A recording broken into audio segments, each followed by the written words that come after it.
In this video, we're going to be looking at the product rule. So the product rule is a rule that allows us to differentiate different functions which have two functions that are being multiplied together.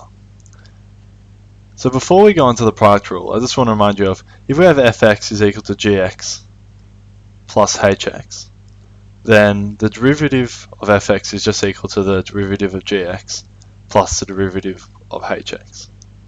But what about if we now have fx is equal to gx times hx? Then f dash x does not equal f dash x times the derivative of hx times gx. So you can't use this. So instead, you have to use a product rule. And differentiation, once you've done some questions, you may find it starts to get a bit easy. However, one of the challenges is that when you have a question which isn't in the textbook or isn't in an exercise about, let's say, the product rule, being able to identify what type of rule do I have to use, what type of method do I have to follow. So it's important that you know when to use the product rule. So when we have fx is equal to gx plus hx, so addition, you can just differentiate both. However, the product rule is used for multiplication when you can't multiply them together. Obviously, if you had the question fx is equal to x times x, then this would just equal x squared, and therefore you know that the derivative is going to be 2x, because you bring the 2 down and then 2 minus 1 is 1, so x squared goes to 2x. However, there are some cases, such as, let's say, log e 3x times e to the 4x, where you can't multiply them together and form a new function that you know how to differentiate. So what is the actual rule? So if we have fx is equal to u times v, so what I'm saying by u is this is such as a new function, so this is like gx times v, so this is hx, then dy dx, so the derivative, is equal to u times dv dx plus v times du dx. So this means you have the first term, and you haven't differentiated, you just put the first term straight in, and then you times it by the derivative of the second term, so the derivative of the other term. Then the second term of the rule, you have the second term not differentiated, but then you have the other term, the first term, diffed. So it's u times dv dx plus v times du dx. So we're looking at an example now. We have fx is equal to x minus 2 and x minus 2 brackets and x minus 3. So we know how to solve this previously because we can expand that out.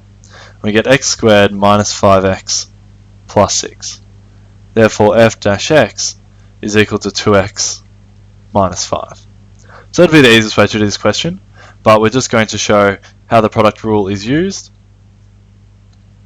So we'll use it for this because they're being multiplied together. So we have fx is equal to u times v, where u is equal to x minus 2 and v is equal to x minus 3. And I find it's always good to state what u and v are, just so you don't get confused, and then when you use a rule it becomes easier. So we have u and then we have v. And then I like to find what does u dash equal. So the derivative of u, well, that equals 1. And what does v dash equal? Well, v dash equals 1 as well. Therefore we can sub in the formula dy dx. We get the first term not differentiated, so we get x minus 2, and then we times this by the second term differentiated, so that's 1, so the derivative of the second term, so times that by 1, so it's the first term.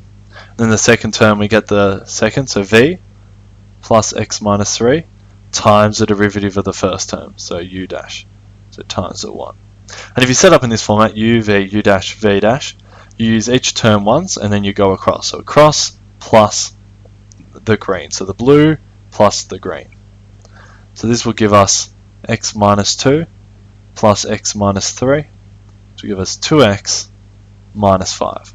You can see how the answers are the same. But there are some questions when you can't do it the other way and you have to use this rule. So looking at this question, fx is equal to log e 3x times e to the 4x. So try and have a go at this question and see, using the rule, so you obviously don't have it memorized yet, but using the rule that dy dx is equal to u times dv dx plus v times du dx. So try and solve it with this rule, and noting that the log e3x is going to be one function and the e to the 4x is the other one.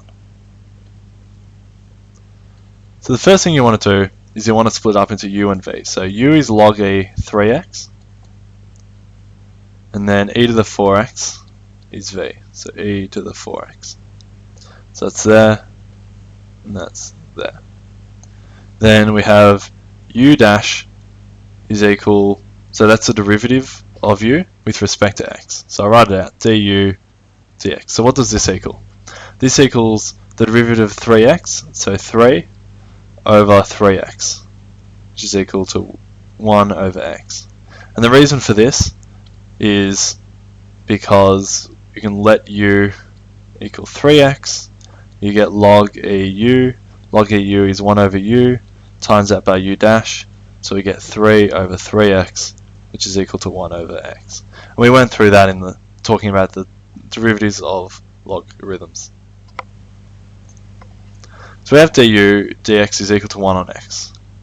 So what does dv dx equal? Well, dv dx is equal to 4 e to the 4x, and that's because you bring the 4 down. Remember, with the term, the power for the e, it stays the same when you differentiate it. So now we need to know, what does dy dx equal? Well, it equals the u term times the derivative of the second term. So that's 4 e to the 4x times log e 3x plus the second term times the derivative of the first term. So that's plus e to the 4x over x. So it looks complicated. However, if you do this method, then you'll get the right answer with dy dx is equal to 4 e to the 4x times log e 3x plus e to the 4x on x. And you can check that with your calculator.